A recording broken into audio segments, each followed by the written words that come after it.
CBN e a Tecnologia, com Gilberto Sudré.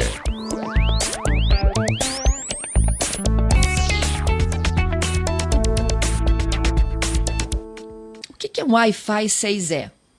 Então, Fernanda, a gente estava acostumado, né, com aqueles nomes de redes Wi-Fi 802.11b, A, G, pois agora, né, o organismo que normatiza isso no mundo resolveu simplificar a vida para os usuários, né? Então agora tem números. Então, na verdade, o antigo Wi-Fi 802.11b virou Wi-Fi 1, depois o outro mais evoluído 2, 3, 4, 5, e agora temos o Wi-Fi 6, que é o Wi-Fi mais novo no pedaço aí, que inclusive, por que ele está tão em voga agora? Porque a Anatel, na semana passada, aprovou os requisitos técnicos de frequência para o uso do Wi-Fi 6, que é o Wi-Fi mais moderno que a gente tem hoje no Brasil. Isso vai permitir que os fabricantes comecem a vender os produtos de Wi-Fi 6 aqui no Brasil, né? Ou seja, porque agora a frequência que o Wi-Fi 6 utiliza e a forma com que ele utiliza as frequências estão homologados no Brasil para isso, e os fabricantes podem fornecer essa frequência. Então, na verdade, para a gente agora, né, para os usuários, ficou mais fácil identificar, por exemplo, a versão, né, ou seja, qual é a versão do Wi-Fi, se é mais nova, se é mais antiga, porque agora os nomes todos viraram números, né? O Wi-Fi 1, que é o mais antigo, e o Wi-Fi 6, que é o mais novo. Mas qual é a vantagem, né? Ou seja, o que tem de benefícios desse novo Wi-Fi chamado Wi-Fi 6? Primeiro deles é, obviamente, a velocidade, né? Quando a maior parte das conexões agora acontecem via redes sem fio, né, via Wi-Fi, o Wi-Fi 6 pode chegar a ter uma velocidade de 9,6 gigabits por segundo. É uma velocidade muito alta, assim, muito mais alta do que a gente já teve em qualquer outra versão de redes Wi-Fi por aí. Então, ou seja, é bem interessante essa situação, principalmente nesse uso, né, constante que a gente faz dentro das nossas residências, das empresas, de conexão sem fio. Então, essa é uma questão bem interessante nesse item, né? E aí, uma outra coisa interessante, com o crescimento do uso do acesso Wi-Fi ou de redes sem fio, o Wi-Fi 6 vai permitir, não, já permite, na verdade, muito mais dispositivos conectados simultaneamente no roteador. Hoje, esses roteadores que a gente usa em casa, fornecidos muitas vezes pela própria operadora, quando você passa de 4 ou 5 dispositivos simultaneamente conectados, até menos muitas vezes, dependendo da marca e modelo do roteador, quando você passa de 3 ou 4, né, dispositivos simultaneamente conectados naquele roteador, ele começa a sofrer na velocidade, ele começa a não ter a possibilidade de atender a todos os dispositivos com a velocidade adequada. A gente sente, então, na pele lá aquela lentidão na navegação internet. Pois nesse novo padrão, ele tem uma forma diferente de tratar o tráfego entre os vários dispositivos. Com isso, vai permitir que eu conecte 8, 10 dispositivos simultaneamente, né, no roteador, o que também é uma coisa interessante, porque cresceu muito, né? Ou seja, no ambiente doméstico, principalmente no ambiente doméstico, o número de conexões sem fio. Então, a gente tem notebooks, tablets, tem celulares, a gente tem smart TVs, né, que se conectam, até dispositivos tipo câmera, web, dentro da nossa casa, que se conectam nessa rede sem fio. Aumentou bastante, né, o número de dispositivos, e o Wi-Fi 6 vai permitir exatamente esse crescimento, né, do número de dispositivos conectados. Economia de energia é uma outra questão interessante que o Wi-Fi 6 vai trazer. Hoje a gente sabe, né, que no consumo de energia, a parte de 4G, né, do celular gasta bastante energia, gasta bastante bateria no uso dessa tecnologia. O Wi-Fi é menos, né? Ou seja, o Wi-Fi que a gente conhece hoje já é menos, consome menos bateria. E o Wi-Fi 6 vai consumir menos ainda, ou seja, ele tem uma forma diferente também de fazer a transmissão, né? Ou seja, principalmente dispositivos móveis, o que vai facilitar e aumentar, inclusive, a autonomia das baterias. Então, também é uma outra grande vantagem. E, por último, óbvio, não pode deixar de ser, né, a questão de segurança. O Wi-Fi 6 ele traz uma nova forma de criptografar, ou seja, de embaralhar os dados que são transmitidos pelo ar, né?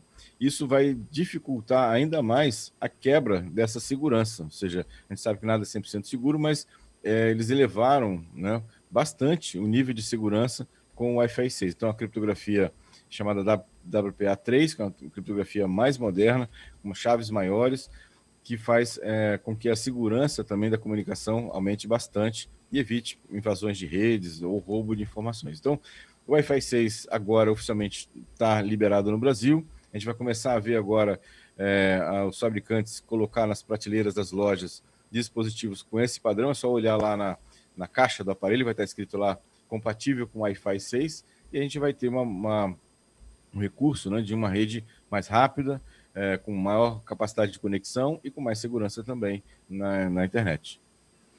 Ô, Gilberto, você falava um pouquinho, né, dessa capacidade de distribuição de um roteador, e me contaram certa vez de que a gente tem que ter atenção ao roteador que tem em casa, porque você pode até contratar um plano de alguns megas, mas tem roteadores que limitam a absorção disso. Por exemplo, eu tenho um plano de 200 mega, mas o meu roteador só recebe 100. Existe isso? Existe isso. Na verdade, Fernanda, essa é uma das questões, assim, o Wi-Fi hoje, a rede Wi-Fi hoje, ela é um gargalo para a internet. Se você tem um roteador mais antigo, do padrão B ou do padrão G, né, você pode ter um acesso de internet, por exemplo, de 200 mega, como você citou aí. Mas o padrão G, por exemplo, a taxa máxima de transmissão é 54 mega. Então você tem 200 mega de acesso à internet, mas o seu smartphone só fala com o roteador até 54 mega. Então não adianta você ter lá uma conexão de 200 mega que sua navegação vai ser limitada, né, nesse caso, né? O padrão N é um pouco melhor, né? Ou seja, mas mesmo assim, em média, é abaixo de 200 mega, né? Só o padrão AC, né, que é o chamado Wi-Fi 5 ou Wi-Fi 6 agora, que poderia utilizar toda a capacidade, por exemplo, dos seus 200 MB de acesso à internet. Então, veja que realmente a Wi-Fi hoje é um gargalo. E lembrando, né, que você, quando tem mesmo um padrão mais novo, como o Wi-Fi 5, que é o chamado de AC, e você tem muitos dispositivos conectados naquele roteador, ele também vai dividir essa banda de acesso até o roteador, o que vai também limitar a velocidade. Então, é verdade isso que você comentou. Entendido. O ouvinte aqui me perguntando se já está disponível essa banda nova. Já está disponível, a Anatel publicou na sexta-feira, na verdade, aprovou na sexta-feira essa banda nova, esse padrão novo, e agora é aguardar que os fabricantes que já têm produtos, tem vários fabricantes que já têm produtos compatíveis com Wi-Fi 6, mas que não podiam ser vendidos, pelo menos legalmente, não no Brasil, porque essa banda não estava aprovada. A partir de sexta-feira, com a aprovação da Anatel, tem que aguardar só a publicação de diário oficial, é legal e os fabricantes podem aí colocar nas prateleiras das lojas roteadores com padrão Wi-Fi 6. Lembrando que eu tenho que ter também, do outro lado, né, placas de rede, né, smartphones, tablets e computadores que também tenham que sejam compatíveis com esse Wi-Fi 6. No caso de smartphones, os bem mais novos, assim, lançamentos desse último ano passado, alguns já têm compatibilidade com Wi-Fi 6. No caso de notebooks, também só os bem mais recentes que têm essa função. Mas a tendência é que isso vá, né, se popularizando ao longo dos próximos anos. Uhum. A pergunta do Gerson aqui, a gente tem que solicitar a operadora? Na verdade, esses roteadores que vêm da operadora não têm Wi-Fi 6. O que você tem que fazer, né, se você quiser ter realmente uma velocidade maior, é você ter um roteador seu. Então, você adquirir um roteador no mercado que seja compatível com Wi-Fi 6, conecta esse roteador seu via cabo no roteador que é fornecido pela operadora, né? E aí você tem a possibilidade de usar, né, a capacidade do Wi-Fi 6. Lembrando que essa conexão também entre o seu roteador e o roteador da operadora tem que ser uma conexão de alta velocidade também. Não adianta ter uma velocidade mais baixa, tudo é gargalo, né? Então você tem que observar que o acesso à internet até o seu dispositivo, todo no meio do caminho tem que ser compatível, ou pelo menos tem que ter a mesma largura de banda do que você contratou, pelo menos, né? Ou mais do que isso, senão vai ser um limitador também na sua conexão. Entendido. Então, gente, se vocês têm dúvidas sobre essa nova estratégia aí do Wi-Fi 6, pode mandar para cá, 992994297. Enquanto isso, a gente vai para os destaques que já iniciaram a semana. Viralizou. Vamos começando pelo Twitter? Vamos lá, Fernando. Então, o Twitter lançou um recurso bem interessante que você permite agora monetizar a sua conta de Twitter. Então, como funciona basicamente bem parecido com aqueles seguidores, né, dos canais do YouTube que pagam, né? Pagam para seguir e receber um conteúdo especial, diferente dos usuários que não pagam nada, que usam gratuitamente YouTube. Então, chama-se de super seguidor, né? Ou seja, uma versão de um acesso, né, diferente, chama super follow, super seguidor em português, que você tendo uma conta no YouTube, você pode monetizar. E aí essas pessoas que pagam para ter esse acesso especial à sua conta vão receber também conteúdos que você vai gerar, que são especialmente feitos para esse grupo de pessoas que pagam para isso. Então, quem está a fim de monetizar a sua conta do Twitter, também agora tem essa nova função. Uma notícia interessante, bem interessante aqui, que aconteceu também no último domingo, né, é que o satélite brasileiro Amazônia 1 foi lançado no espaço com sucesso, né, aconteceu no último domingo, né, e esse satélite vai permitir o monitoramento, né, de desmatamento, florestas, aqui. Realmente uma vitória, né, para a tecnologia, para a ciência brasileira. Foram mais de 13 anos de desenvolvimento desse satélite e, assim, o Brasil entra no pequeno hall, né, de países que conhecem tecnologia de geração de satélites, né, criação, né, e construção de satélites espaciais. Então, bem interessante para isso, né? E uma notícia que me chamou a atenção, no meio de todo esse vazamento de dados que a gente tem visto por aí, Fernando, de CPFs, dados de carros, né, automóveis, dados de empresas, uma pesquisa, né, de pesquisa, né, de informações na internet, solicitava o número da conta, o número da agência e sua senha do banco, né? Veja só que coisa interessante. A pesquisa, para você participar da pesquisa, né, na pesquisa do Serasa, né, não é fake news, é impressionante. Assim, tem até a imagem, se procurar na internet, tem a imagem lá do formulário da pesquisa, e você, para participar da pesquisa, você tinha que fornecer, né, além do seu nome completo, o número da agência, a sua conta corrente e sua senha. Isso chamou a atenção do Procon de São Paulo, que inclusive notificou o Serasa para perguntar por que ele estava fazendo isso, né? Ou seja, qual era o interesse que ela tinha em fazer essa coleta das senhas, né, de agência, né, da sua conta bancária. Então, ou seja, é um negócio realmente fora do normal, né? Ou seja, para realmente desconfiar do que está acontecendo em relação a isso. E, aparentemente, a pesquisa era realmente da Serasa, e foi gerado pela Serasa isso, e pedindo a senha, né, da conta corrente do usuário, né? Gente, não é possível. Hein? Tô horrorizada aqui com isso. Se procurar na internet, se procurar, questionar, foi tirado do ar, né, essa pesquisa, mas tem as imagens do formulário rodando pela internet aí. Não é fake news, na verdade, era uma pesquisa feita, né, promovida pelo próprio Serasa.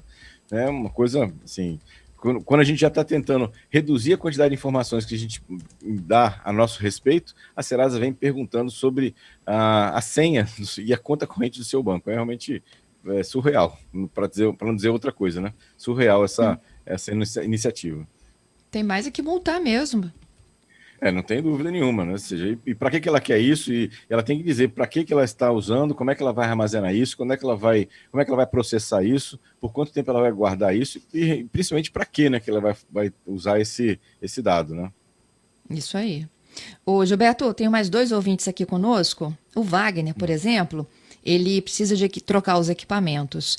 E ele já quer saber, então, um pouco mais do Wi-Fi 6. A pergunta é a seguinte: quanto maior a frequência de transmissão, menor é a penetração no meio? O alcance desse 6 tem um bom alcance? Ou eu preciso também de trocar meus equipamentos? E a pergunta última dele ainda: os equipamentos vão se nivelar pela menor velocidade? Isso, bem, a primeira pergunta é a questão da frequência. Exatamente, quanto maior a frequência, então, por exemplo, hoje as redes sem fio funcionam basicamente em 2 frequências, 2.4 GHz e 5 GHz. Quanto maior a frequência, que são esses padrões mais novos, menor é a penetração desse sinal, o que quer dizer que, teoricamente, para esses padrões mais novos, você vai precisar de ter mais equipamentos espalhados pela mesma área para ter a mesma cobertura. Porque com 2.4 GHz você atende uma área de cobertura X, e com 5 GHz cada equipamento vai cobrir uma área menor. Então você teria que ter uma quantidade maior de equipamentos para isso, né? É basicamente como vai acontecer também com o 5G. O 5G trabalha numa frequência mais alta do que o 4G, e com isso as operadoras vão ser obrigadas a espalhar mais antenas pela mesma região para ter a mesma cobertura do 4G. É basicamente a mesma ideia, e aí provavelmente você vai ter que trocar os equipamentos mesmo para o padrão do Wi-Fi 6, né? Por exemplo, nessa questão, né? A outra pergunta, Fernanda, você pode repetir para mim, por favor?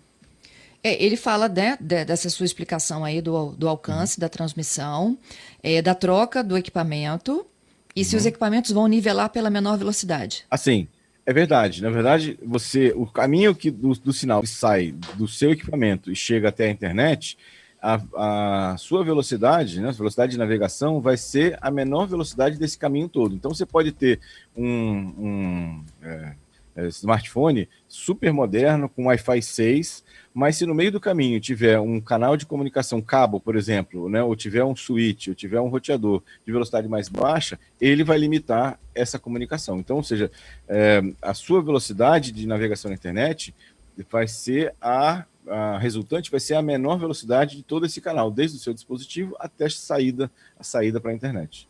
Uhum. Bom, eu acho que eu ainda tenho uns segundinhos aqui. O nosso ouvinte tem um celular Samsung A20, perdeu a senha. Tem como recuperá-la para desbloquear? André?